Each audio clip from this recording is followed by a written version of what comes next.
আসসালামু আলাইকুম। ষষ্ঠ পর্বে সবাইকে স্বাগতম জানিয়ে শুরু করছি। এখন আমরা 2 নম্বর অঙ্কগুলো থেকে সমাধান করি। 1 নম্বর এখানে প্রশ্নে বলতেছে 724 যোগ 87 যোগ 13 এবং এখানে আগে বলেছে যে হিসাবের নিয়মটি ব্যবহার করে সমাধান করতে হবে আমাদেরকে। তাহলে হিসাবের নিয়মটি বলতে আসলে এখানে কি বোঝাচ্ছে? হিসাবের নিয়মটি বলতে আসলে আমরা এখানে অঙ্কগুলি সমাধান করব কৌশলে বা একটু সহজে কিভাবে হিসাব করা যায়। যেমন এখানে 724 এর সাথে যদি কেউ 87 যোগ করতে বলে তাহলে যতটুকু সময় লাগবে তার থেকে এখানে যদি বলে যে 724 এর সাথে 100 যোগ করো তাহলে আমরা সহজে বলে দিব যে 824 হয়ে যায়। কিন্তু এখানে যখন 724 এর সাথে 87 যোগ করতে বলবে তখন কিন্তু হিসাব করা একটু কঠিন মনে হবে। অথচ 100 কিন্তু বড় সংখ্যা ছিল 87 থেকে। অথবা যদি কেউ বলে যে 724 এর সাথে 1000 যোগ করো তাহলে আমরা সহজে বলে দিব যে 1724। কিন্তু এখানে যদি 87 যোগ করতে বলে বা এখানে 85 যোগ করতে বলে তখন কিন্তু হিসাব করা একটু তুলনামূলক কঠিন মনে হবে। তখন আমাদেরকে এখানে যেমন 87 যদি যোগ করতে বলে 724 এর সাথে তখন এইভাবে যোগ করতে হবে আমাদেরকে ক্যালকুলেটর ব্যবহার করে অথবা একটু হাতে কলমে, যে 7 4 এখানে 11, আবার এখানে হাতে থাকছে 1, 8 আর 1 9 আর এই 2 11 1 হাতে থাকছে 1, 7 আর 1 8, তাহলে 811 হচ্ছে। অথচ আমাদের এখানে 87 থেকে কিন্তু বড় সংখ্যা 100 অথবা এখানে 1000 বড় সংখ্যা ছিল যখন আমরা 1000 যোগ করতেছিলাম 724 এর সাথে। অথচ তখন কিন্তু সহজে হিসাব হয়ে যাচ্ছিল, এখানে 824 হয়ে যাচ্ছিল। অথচ যখন আমরা এই যে 87 85 বা 52 এরকম সংখ্যাগুলো যখন যোগ করতে যাব বা গুণ করতে যাব বা বিয়োগ করতে যাব তখন কিন্তু একটু তুলনামূলক কঠিন হয়ে যায়। তো এই জন্য আমরা হিসাবটা করব কিভাবে, যে সংখ্যাগুলো গাণিতিক বাক্যের মধ্যে যেগুলো থাকবে অঙ্ক, সেই অঙ্কগুলো ব্যবহার করে আমরা 10 অথবা 100 অথবা 1000 এই সংখ্যাগুলো তৈরি করে আমরা যোগ বিয়োগ গুণ ভাগ করলে আমাদের হিসাবটা সহজ হবে। তো এখানে আমরা 1 নম্বরে দেখি। প্রথমে আমরা 1 নম্বরের অঙ্কটি বোর্ডে উঠাই। তাহলে অঙ্কটি হচ্ছে 724 যোগ 87 যোগ 13। তাহলে প্রশ্ন নম্বর হচ্ছে 2 এর 1 নম্বর প্রশ্ন এবং এখানে ছিল 724 যোগ 87 যোগ 13। এখন আমরা এখানে দেখি যে 724 এর সাথে যদি সরাসরি কেউ যদি 87 যোগ করে তার সাথে 13 যোগ করে তাহলে হয়ে যাবে। কিন্তু আমরা একটু কৌশলে অথবা আমরা 10 100 অথবা 1000 বা 10000 এরকম সংখ্যা তৈরি করতে পারি কিনা সেটা দেখি আমরা। তো এখানে দেখতেছি যে 87 আর এখানে 13 আছে। তো 87 আর 13 যদি যোগ করি তাহলে হয় 100 এবং 100 সাথে 724 যোগ করলে হয়ে যায় 824। তাহলে আমরা সরাসরি 724 এর সাথে 87 যোগ করে তার সাথে 13 যোগ করে উত্তর বের না করে প্রথমে আমরা 87 সাথে 13 যোগ করে 100 তৈরি করি, তারপরে আমরা এখানে 724 এর সাথে 100 যোগ করা সহজ। তাই প্রথমে এখানে 724 আছে এখানে রেখে দিলাম, এরপর এখানে যোগ, এখন এখানে এই দুইটা যোগ করি আমরা 87 আর এখানে 13। তাহলে এই 3 এর সাথে 7 যোগ করলে হয় 10, এখানে 0 লিখলাম, হাতে 1 1 আর এই 1 এ 2 2 এর সাথে 8 যোগ করলে 10, তাহলে এখানে 100 হয়ে গেল। এখন 724 এর সাথে যদি 100 যোগ করি তাহলে আমরা খুব সহজেই 824 লিখে দিতে পারি, অথবা এভাবে একটা একটা করে যদি যোগ করি আমরা এখানে 4 এর সাথে যদি আমরা 0 যদি যোগ করি তাহলে এখানে 4, এরপরে এখানে 0 এর সাথে 2 যোগ করলে হয় 2, এরপরে 1 এর সাথে এখানে 7 যোগ করলে 8, তাহলে 824 হয়ে গেল। অতএব উত্তর 824। এখন কেউ যদি শুরুতেই 724 এর সাথে 87 যোগ করে তার সাথে আবার 13 যোগ করে তাহলে কিন্তু এখানে 824 হবে। আবার কেউ যদি 724 এর সাথে 13 যোগ করে তারপরে এখানে 87 যোগ করে তাহলে কিন্তু 824 হবে। কিন্তু আমরা এখানে কি করলাম, যেহেতু হিসাবের নিয়মটি ব্যবহার করতে বলেছে, অর্থাৎ আমরা 100 তৈরি করতে পারবো কিনা অথবা 1000 তৈরি করতে পারবো কিনা, যদি পারি তাহলে কোনো সংখ্যার সাথে 100 যোগ করা সহজ বা 1000 যোগ করা সহজ, অথবা 10 যোগ করা কিন্তু সহজ, অথবা 10000 যোগ করে হিসাব করা কিন্তু সহজ। এই জন্য আমরা প্রথমে চেষ্টা করলাম যে 100 তৈরি করতে পারি কিনা। তো এখানে 100 তৈরি করা যাচ্ছে, 87 সাথে 13, তারপরে 100 যোগ করা, 724 এর সাথে 100 যোগ করে 824 হয়ে যাচ্ছে। এভাবে হিসাব করে আমরা উত্তর পেয়ে গেলাম 824। এবার আমরা বইয়ের পৃষ্ঠায় যাই। এরপরে আমরা 2 নম্বর অঙ্কটি দেখি। আমরা 1 নম্বর অঙ্কটি সমাধান করলাম, এরপরে আমরা 2 নম্বর অঙ্ক এখানে দেখি যে 624 বিয়োগ 76 বিয়োগ 24 আছে। তাহলে এই অঙ্কটা আমরা বোর্ডে উঠাই। তাহলে আমাদের এটা প্রশ্ন নম্বর 2। তো 2 নম্বর প্রশ্নে এখানে বলা হয়েছে 624 বিয়োগ 76 বিয়োগ 24, এটা ছিল আমাদের প্রশ্ন। এখন আমরা হিসাবের নিয়মটি ব্যবহার করে সমাধান করি। এবার আমরা এই অঙ্কটি সমাধান করি। এখানে 624 থেকে যদি আমরা সহজে এখানে 24 যদি বিয়োগ করে দিই তাহলে হয় 600 থেকে আবার 76 বিয়োগ করে দিলেও হয়ে যাবে। কিন্তু আমরা এখানে 100 তৈরি করতে পারি কিনা বা 1000 বা 10 এরকম সংখ্যা তৈরি করা যায় কিনা সেটা দেখি আগে। তো আমরা এখানে দেখতেছি যে এখানে আগে 76 আছে এবং এখানেও বিয়োগ আছে, আগে 76 এর আগে এখানে 24 এর আগে বিয়োগ আছে। তাহলে 76 আর 24 যোগ করলে কিন্তু 100 হয়ে যায় এবং 100 থেকে এখানে 624 কিন্তু সহজে বিয়োগ করতে পারি আমরা। তাহলে আমরা প্রথমে এই বিয়োগ 76 এবং বিয়োগ 24 আছে এই দুইটাকে এক জায়গায় নিয়ে আসি। যেহেতু দুইটাই বিয়োগ আছে তাহলে এখানে 624 আছে, এই 624 কে রেখে দিলাম এবং এই দুইটাকে এক জায়গায় নিয়ে আসবো। তো যদি আমরা 76 আর 24 কে এক জায়গায় নিয়ে আসি, অর্থাৎ আমাদের এখানে যোগ করতে হবে এই দুইটাকে, যেহেতু মানে দুইটাই বিয়োগ আছে এখানে, তাহলে আমরা যদি যোগ করে এক জায়গায় নিয়ে আসি তাহলে এখানে 6 আর 4 এ 10, তাহলে এখানে হাতে আছে 1, তারপরে 1 আর 2 এ 3, 3 আর এর সাথে 10, তাহলে এখানে হয়ে যাচ্ছে 100। অর্থাৎ এই দুইটাকে এক জায়গায় নিয়ে আসলাম, হয়ে গেল 100। এখন এই দুইটাই যেহেতু বিয়োগ আছে তো এক জায়গায় নিয়ে আসলাম, এই জন্য বিয়োগে দিয়ে দিলাম। এখন আমাদের এখানে 624 এর আগে কিছু নয়, মানে আসলে যোগ আছে। তো এখানে 624 থেকে 100 সহজে আমরা বিয়োগ করলে হয়ে যায় 524। তাহলে এটি হয়ে গেল আমাদের উত্তর। অতএব উত্তর 524। এখন আবার বইয়ের পৃষ্ঠায় যাই আমরা। এখানে 3 নম্বর এখন এই প্রশ্নটি সমাধান করি এবং এখানে আছে 20 গুণন প্রথম বন্ধনী শুরু 66 গুণন 50 এবং প্রথম বন্ধনী শেষ। প্রথমে আমরা এই অঙ্কটি বোর্ডে উঠাই। তাহলে প্রশ্ন হচ্ছে আমাদের এটা 3 নম্বর এবং 3 নম্বর প্রশ্নটি ছিল 20 গুণন প্রথম বন্ধনী শুরু 66 গুণন 50। আমাদেরকে যেহেতু বলেছে যে হিসাবের নিয়মটি ব্যবহার করে সমাধান করতে হবে অঙ্ক, তো আমরা এখানে দেখি যে আমরা এখানে সংখ্যা যেহেতু 66 তার সাথে 50 গুণ আছে, অর্থাৎ আমরা দেখবো যে 100 অথবা 1000 বা 10 অথবা 10,000 সংখ্যাগুলো তৈরি করে গুণ করতে পারি কিনা। কারণ আমরা 10 দিয়ে যে কোনো সংখ্যাকে খুব সহজে গুণ করতে পারি, বা 100 দিয়ে যে কোনো সংখ্যাকে খুব সহজে গুণ করে লিখতে পারবো, বা 1000 দিয়ে। তো এই জন্য আমরা এখানে প্রথমে এখানে দেখি যে 100 তৈরি করা যায় কিনা। তো এখানে 50 এর সাথে আমরা 2 গুণ করলে 100 হয়, কিন্তু 2 তো এখানে সরাসরি আমরা এখানে নাই, তো এখানে 2 তৈরি করা যায় কিনা সেটা দেখি। এখানে 2 যদি আমরা বানাতে যাই, মানে 50 এর সাথে 2 গুণ করতে যাই, তাহলে 66কে আমাদেরকে ভেঙে লিখতে হবে। তো 66কে যদি ভেঙে লিখি তাহলে 33 গুণন 2 সমান কিন্তু 66 হয়। তাহলে আমরা লিখি যে আমাদের এখানে 20 আছে, 20কে রেখে দিলাম এবং এখানে 66 আছে, এটাকে ভেঙে যদি আমরা লিখি তাহলে আমরা যদি 2 তৈরি করতে যাই, মানে 2 এর সাথে কোনো সংখ্যাকে গুণ করে 66 তৈরি করে তার সাথে আমরা এখানে 50 এর সাথে 2 গুণ করতে যাব, এই আর কি। তো এখানে 66কে ভেঙলে 2 হয়, তাহলে এই 2 গুণন 50। তাহলে এখন এটা আমাদের প্রথম বন্ধনী ছিল এখানে, আর এখানে এখন আমরা এখানে 33 গুণন 2 সমান 66, কিন্তু এখানে এই 2 আর এই 50 গুণ করলে কিন্তু 100 হয়ে যায়। তাহলে 2 এর সাথে 50 গুণ করলে 100, তার সাথে 33 গুণ করতে পারবো আমরা এখন, এবং 33 গুণ করলে 3300 হয়ে যায়। 100 সাথে 3300 গুণ করলে 3300 হয়ে যায়। তারপর আমরা 20 এর সাথে গুণ করব। তাহলে আমরা এখানে পরের লাইনে যাই এবং এখানে 20 আছে, 20 রেখে দিলাম এবং এখানে আমরা এই 2 গুণন 50 সমান 100 হয়, এইটাকে হিসাব করে নিয়ে আসি। তাহলে এখানে 33 আছে এবং তার আগে বন্ধনী আছে, বন্ধনী দিয়ে দিলাম এবং এখানে এই 150 আর 2 গুণ করলে হয়ে যায় 100। তাহলে এই 100 সাথে 33 গুণ করলে খুব সহজে 3300 হয়ে যায়।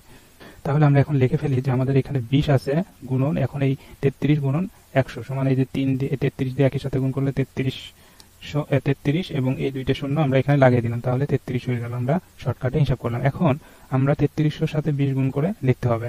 এবার আমরা 100 তৈরি করতে পারি কিনা দেখি। যে আমরা জানি 20 এর সাথে 5 গুণ করলে কিন্তু 100 হয়, কিন্তু এখানে তো আমরা সরাসরি 5 নিয়ে আসতে পারতেছি না। তো সেই জন্য আমরা কি করব, এখানে আগে 20 আছে এখানে রেখে দিলাম। এখন এই 5 তৈরি করতে পারি কিনা, মানে দুইটা সংখ্যার গুণফল এখানে 3300 হতে হবে এবং সেই দুইটা সংখ্যার মধ্যে একটা সংখ্যা যদি 5 হয় তাহলে ওই 5 দিয়ে আমরা 20 এর সাথে গুণ করতে পারবো খুব সহজে।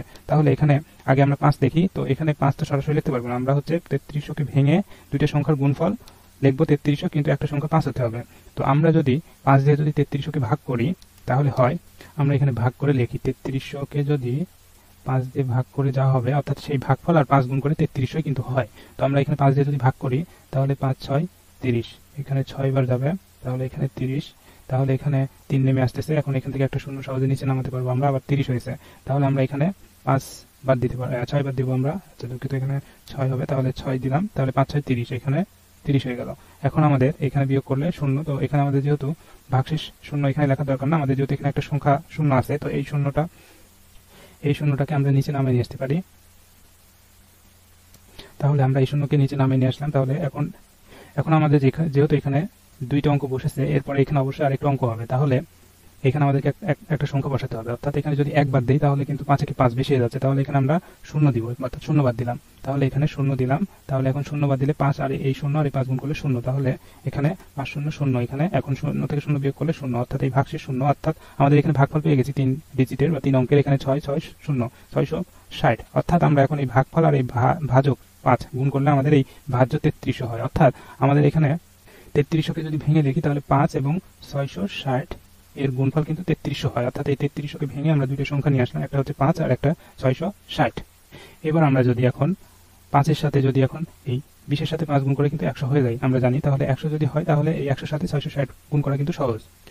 সেজন্য আমরা এখানে 20 এবং এখানে আচ্ছা 20 আপাতত না লিখে এখানে শুধুমাত্র বলে দিই যে 20 এর সাথে 5 গুণ করলে 100 হয়ে যায়। তাহলে সেই 100কে আমরা এখানে লিখি, তাহলে 100 লিখলাম আর এখানে গুণন এই 660 আছে, তাহলে এই 660 এখানে লিখি, তাহলে এই যে 660 লিখে দিলাম। এখন আমরা এই 660 এর সাথে 100 গুণ করলে খুব সহজে কিন্তু আমরা এভাবে গুণ করতে পারি যে এখানে 1 এর সাথে 66 গুণ করলে হয় এখানে 66, আর এখানে বাকি আমাদের 1 2 3টা শূন্য আছে, তাহলে এই 3টে শূন্য আমরা ডান দিকে এখানে লিখে দিতে পারি। তাহলে এই যে 66,000 হয়ে গেল। তাহলে এটি হয়ে গেল আমাদের অঙ্কের উত্তর। এভাবে আমরা অঙ্কগুলি হিসাব করতে পারি। তাহলে এখানে আমরা অতিরিক্ত এই অংশটুকু বাদ দিয়ে দিলাম এটা। তাহলে এখানে আমরা এখন উত্তর লিখে দিই যে আমাদের অতএব উত্তর 66,000। এখানে কেউ যদি সরাসরি 20 সাথে 66 গুণ করে তার সাথে 50 গুণ করে তাহলে কিন্তু এই 66,000ই হবে, কিন্তু আমাদেরকে যেহেতু বলে দিয়েছে যে হিসাবের নিয়মটি ব্যবহার করতে হবে, তো আমাদের কাছে হিসাবের নিয়মটি কি, যে এখানে আমরা গুণের সময় বা যোগ বিয়োগ গুণ ভাগ যাই করি না কেন, আমরা যদি কোনো সংখ্যার সাথে গুণ করতে চাই 10, তাহলে কিন্তু খুব সহজে গুণ করতে পারি, বা 100 গুণ করতে পারি খুব সহজে যে কোনো সংখ্যার সাথে, বা 1000। এই জন্য আমরা 10, 1000 বা 100 অথবা 10,000 এরকম সংখ্যা তৈরি করে আমরা গুণ করবো এইভাবে বা হিসাব করবো। তো এখানে কি করেছি, আমরা প্রথমে এখানে এই 100 তৈরি করে নিয়েছি, তার আগে এখানে 2, আমরা 50 সাথে তো 2 গুণ করতে হবে, তাছাড়া 100 হবে না। তো 2 কে আবার বের করার জন্য আমরা 66কে ভেঙে 33 গুণ 2 লিখেছি। এরপরে আমরা এই 2 এর সাথে 50 গুণ করে 100 দিয়ে গুণ করেছি, 33 কে 33 হয়ে গেছে। তো এখন এই 33 কে 20 এর সাথে গুণ করতে হবে। তো আমরা যদি 100 তৈরি করতে চাই, আমরা জানি যে 20 এর সাথে 5 গুণ করলে 100 হয়, তো 5 তো সরাসরি লিখতে পারবো না। তো 5 কে লেখার জন্য আমরা কি করবো, 33 কে ভেঙে 5 গুণ 666 বানিয়ে নিয়েছি। এরপরে এই 20 এর সাথে 5 গুণ করে 100 এবং এই 100 সাথে 660 গুণ করলে আমাদের এখানে 66,000 হয়ে যায়, এবং এটি হচ্ছে আমাদের উত্তর। এরপরে আমরা পরের অংশে যাই। পরের অংশে বলতে আমরা বইয়ের পৃষ্ঠায় যাই। এখন আমরা 4 নম্বরের অঙ্কটি সমাধান করি। 4 নম্বর অঙ্কটি বলেছে 4 গুণন 92 গুণন 25। এই অঙ্কটি আমরা বোর্ডে গিয়ে আমরা উঠাই। তাহলে 4 নম্বর অঙ্কটি হচ্ছে আমাদের 4 গুণন 92 গুণন 25। আমরা জানি যে 25 এর সাথে 4 গুণ করলে কিন্তু 100 হয়ে যায়। তাহলে আমরা এখানে এই 4 আর 25 কে একদিকে নিয়ে আসি এবং এই পাশে নিয়ে আসলাম, অর্থাৎ তারপরে এই 92 কে এই সাইডে নিয়ে যাই। তাহলে এখানে 92 আছে, 92 লিখে দিলাম। এখন যদি আমরা এই 4 এর সাথে 25 গুণ করি, তাহলে যেহেতু 100 হয়, তাহলে 100 লিখে দিলাম। আর এখানে গুণন এই যে 92 আছে, 92 কে এখানে লিখে দিলাম। এখন আমরা 92 এর সাথে 100 গুণ করা খুব সহজ। একই সাথে আমরা প্রথমে 92 এখানে গুণ করে এখানে 92 লিখে দিব, এবং এখানে দুইটা শূন্য আছে, এই দুইটা শূন্য এখানে দিয়ে দিলাম। তাহলে হয়ে গেল 92 শূন্য শূন্য, অর্থাৎ 9200। অতএব উত্তর 9200। এরপরে আবার আমরা আমাদের বইয়ের পৃষ্ঠায় যাই। এখন আমরা 5 নম্বর এই অঙ্কটি সমাধান করি। 5 নম্বর বলেছে 32 গুণন 25। এই অঙ্কটি আমরা বোর্ডে যাই, বোর্ডে যে আমরা অঙ্কটি উঠাই। তো আমাদের প্রশ্নটি হচ্ছে 5 নম্বর প্রশ্ন নম্বর 5, এবং আছে হচ্ছে আমাদের 32 গুণন 92। দুঃখিত, 32 গুণন 25 দেখুন আমরা। তাহলে 32 গুণন 25 আমরা লিখি। 32 গুণন 25।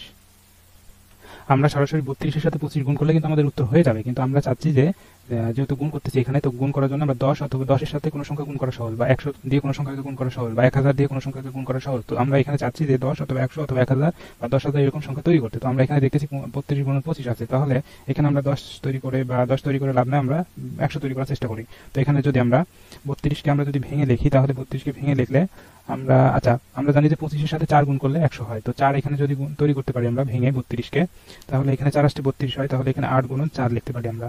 তাহলে 32 কে ভেঙে আমরা লিখলাম 8 গুণন 4, 4 আসতে 32, তার সাথে এখানে গুণন আছে 25। এখন আমরা এই 4 এর সাথে 25 গুণ করলে 100 হয়। তাহলে আমরা এখানে পরের লাইনে গিয়ে আমরা একটু সেপারেট করে নিই, যে এখানে 8 আছে, 8 কে এখানে আলাদা করে রাখলাম, আর এই 4 আর 25 কে এক জায়গায় নিয়ে আসবো, বন্ধনীর মধ্যে রেখে দিই। তাহলে 4 গুণন এখানে 25। এখন আমরা এখানে 8 আছে, 8 রেখে দিলাম। এখন 4 এর সাথে 25 গুণ করলে আমরা জানি 100 হয়। তাহলে এখানে সরাসরি আমরা 100 লিখে দিলাম। এখন 100 দিয়ে 8 এর সাথে গুণ করা সহজ। তাহলে এখানে হয়ে গেল আমাদের 800। অতএব উত্তর 800। এবার আমরা আমাদের বইয়ের পৃষ্ঠায় যাই আবার। এখন আমাদের এই 6 নম্বর অঙ্ক বাকি আছে। 6 নম্বর অঙ্কটি হচ্ছে 97 গুণন 8। তাহলে এটি আমরা আমাদের বোর্ডে গিয়ে আমরা অঙ্কটি উঠাই, যে আমাদের অঙ্ক হচ্ছে 97 গুণন 8, এবং এটা হচ্ছে 6 নম্বর অঙ্ক। প্রশ্নটি হচ্ছে 97 গুণন 8। এটি ছিল আমাদের প্রশ্ন 6 নম্বরে। এখন আমরা এখানে সরাসরি 97 কে 8 দিয়ে গুণ করলে কিন্তু হয়ে যাবে উত্তর, কিন্তু আমাদেরকে হিসাবের নিয়মটি ব্যবহার করতে বলেছে। অর্থাৎ আমরা এখানে চেষ্টা করে দেখি যে আমরা 100 বা 1000 এরকম সংখ্যা তৈরি করতে পারি কিনা, তৈরি করে আমরা গুণ করতে পারবো কিনা। তো এখানে যদি 97 কে ভেঙে যদি আমরা লিখি, তাহলে আমরা কি করতে পারি, এখানে 100 বিয়োগ 100 তৈরি করতে গেলে আমাদেরকে এখানে 100 থেকে 3 বিয়োগ করতে হবে। তাহলে 100 থেকে 3 বিয়োগ করলে হয় 97, অর্থাৎ এই 97 কে ভেঙে আমরা লিখলাম 100 বিয়োগ 3, এবং এর সাথে আমাদের গুণ আছে, তো আমরা এখানে ব্র্যাকেটের মধ্যে রাখলাম এটা। এরপর এখানে গুণন 8 দিলাম।